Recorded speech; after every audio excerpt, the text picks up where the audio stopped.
Hello students, all of you are warmly welcomed in online classes delivered by me. I am your own Sushil sir and now I am going to teach you mathematics of class 10th part 2 chapter 1 real number. Students, today I will explain about fundamental theorem of arithmetic.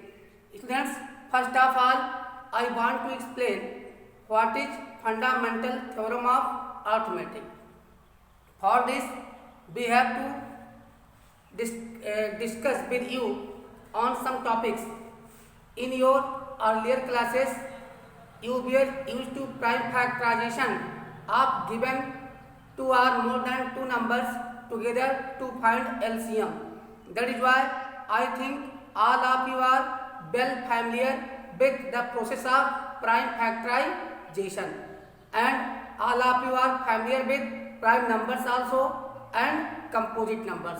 Students, every composite number fundamental theorem of arithmetic. Every composite number can be expressed factorized as the product of primes. The prime factorization of a composite number is unique.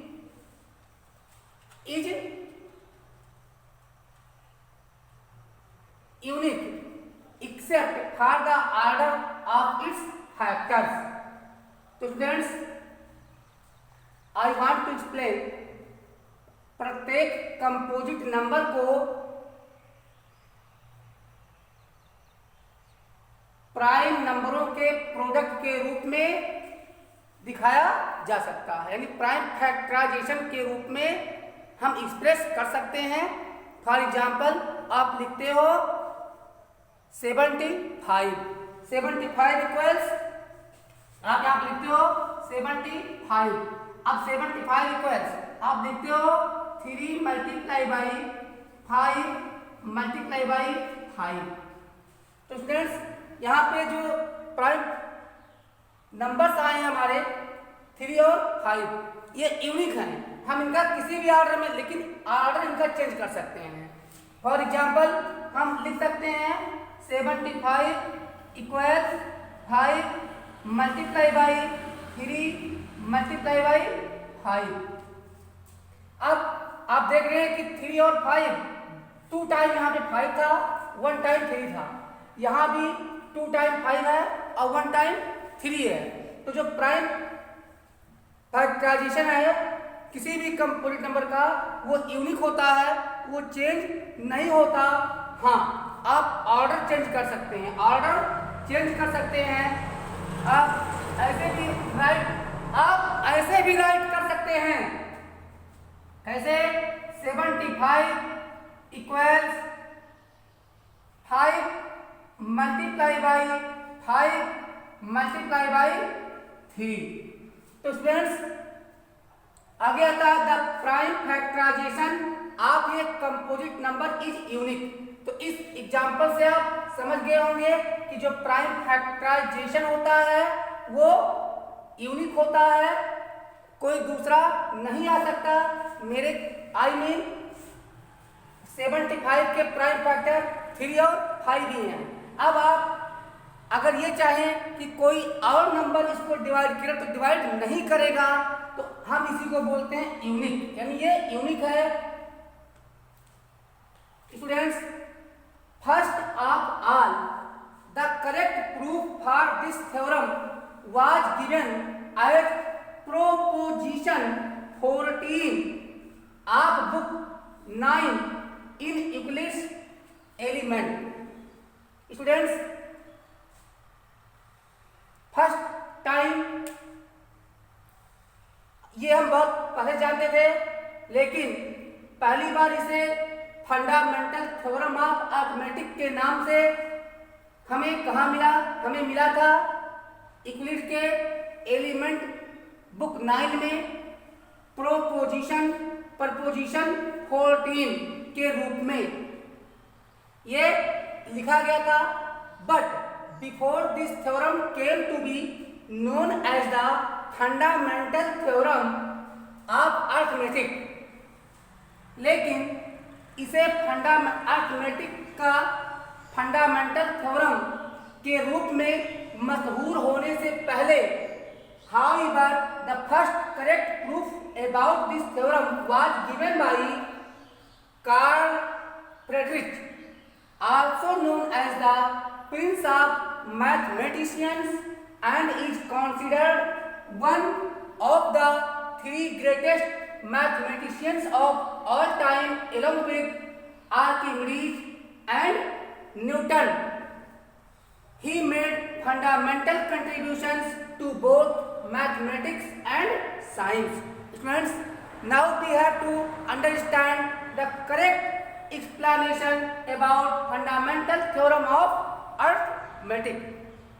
Let's understand. आइए समझते हैं students. Karl Frederick, जिन्हें mathematicians का Prince भी कहा जाता है, और उन्हें उनके समय के 3 महान मैथमेटिशियंस आर्किमिडीज, न्यूटन, आज के समय के तीनों महान मैथमेटिशियन में से इन्हें एक माना जाता है, और इन्होंने मैथमेटिक्स और साइंस दोनों के क्षेत्र में मौलिक योगदान बहुत दिया है। यही कारण है कि कार्ल फ्रेडरिक को हमें आज भी याद रखना चाहिए कि कार्ल फ्रेडरिक वो फर्स्ट पर्सन थे, वो पहले व्यक्ति थे जिन्होंने अपनी बुक में इसकी चर्चा करी थी अपने बुक में। और उसके बाद में हमें फर्स्ट ऑफ ऑल जो रिकॉर्डेड प्रूफ मिला वो हमें यूक्लिड्स के एलिमेंट बुक में, बुक 9 में प्रपोजिशन के रूप में इस थ्योरम का नाम फंडामेंटल थ्योरम ऑफ अर्थमेटिक लिखा हुआ मिला और समझाया गया। तो स्टूडेंट्स, शायद समझ गए होंगे आप फंडामेंटल थ्योरम ऑफ अर्थमेटिक क्या है। Every composite number, and what is a composite number? Numbers having more than 2 factors are said to be composite numbers. ऐसे नंबर्स जिनके पास मोर देन 2 फैक्टर्स होते हैं वो कंपोजिट कहलाते हैं। तो प्रत्येक कंपोजिट नंबर को, एवरी कंपोजिट नंबर को हम प्राइम नंबरों के प्रोडक्ट के रूप में एक्सप्रेस कर सकते हैं, और यही हमारा फंडामेंटल थ्योरम ऑफ अर्थमेटिक है।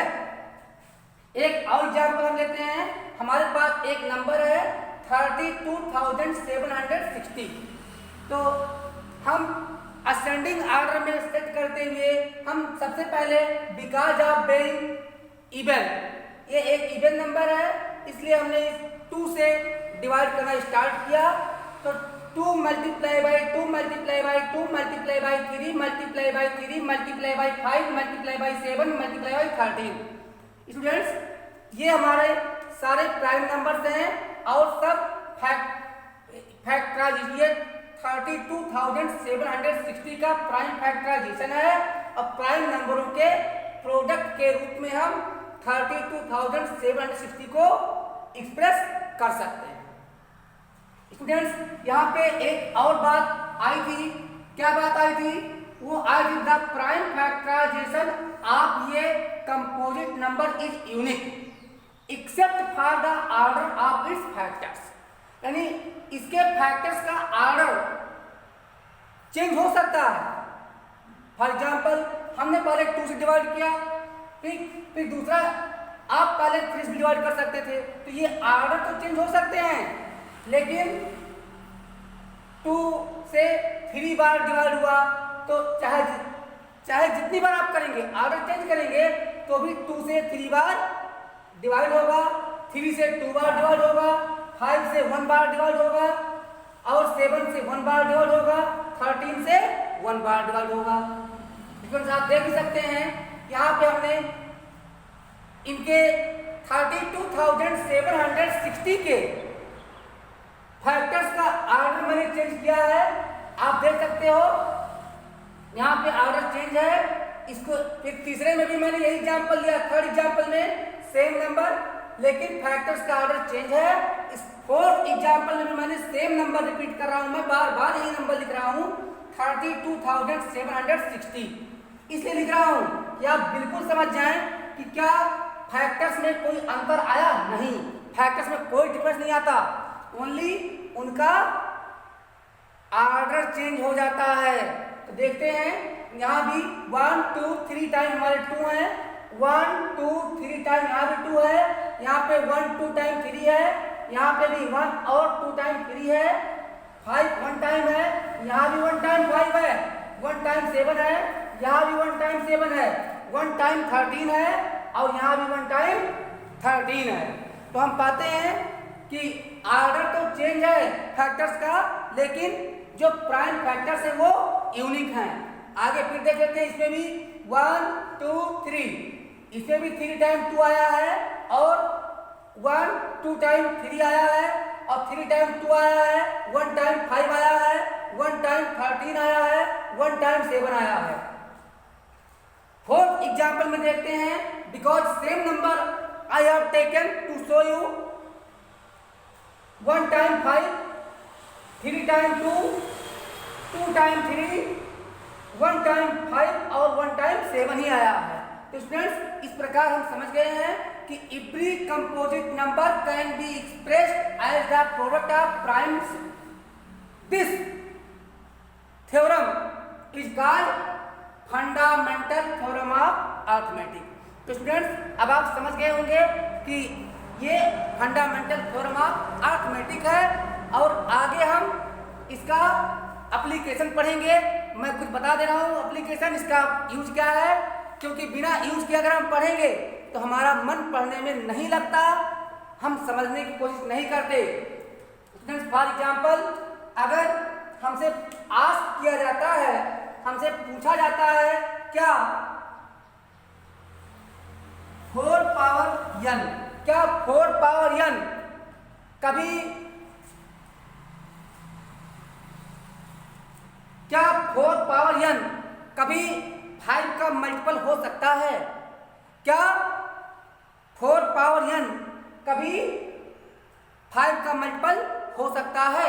तो आइए विचार करते हैं स्टूडेंट्स, कैसे हम जहां n फॉर नेचुरल नंबर, ये हमारा क्या है? नेचुरल नंबर है। स्टूडेंट्स हम इसको लिख सकते हैं 2 power 2 whole power n, whole power n। तो स्टूडेंट्स हम देख रहे हैं कि यहाँ जो प्राइम फैक्टर आया 4 का वो केवल 2 आता है। क्या आता है? केवल 2 आता है। ऐसे में जब 5 बेस हमारा 4 है, जब 5 4 का ही फैक्टर नहीं है तो हम कितना भी पावर लगा दें लेकिन 5 कभी इसका फैक्टर बनने वाला नहीं है। हम आगे इसको एग्जाम्पल में और भी देखेंगे, एप्लीकेशन में देखेंगे। आज इसके बाद जो मैं नेक्स्ट वीडियो आपको डिलीवर करूंगा उसमें हम फर्स्ट थ्योरम जो हमने आपको दिया था, कौन सा थ्योरम दिया था? First theorem. कल हमने आपको एक थ्योरम और दिया था, यूक्लिड्स डिवीजन लेम्मा और यूक्लिड डिवीजन एल्गोरिथम। तो उस पर भी मैं आज आपको क्वेश्चंस लगा के दिखाता हूं। किस पे? लेम्मा, यूक्लिड्स के लेम्मा और एल्गोरिथम और साथ में फंडामेंटल थ्योरम ऑफ अरिथमेटिक पे भी बेस्ट क्वेश्चन दूंगा। स्टूडेंट्स इस पे हम एलसीएम निकालने में यूज करते हैं। इसका फंडामेंटल थ्योरम ऑफ अरिथमेटिक का हम यूज करेंगे एलसीएम फाइंड करने में, एचसीएफ फाइंड करने में, और आगे हम क्लास 9th में रेशनल और इरेशनल से फैमिलियर तो हुए थे, लेकिन हमने वहां इरेशनल प्रूव नहीं किया था। और अब हम इस क्लास में इरेशनल नंबर को प्रूव करना सीखेंगे। तो students keep on watching online classes delivered by your own Sushil sir. Be happy, stay at home, Be safe. Thank you.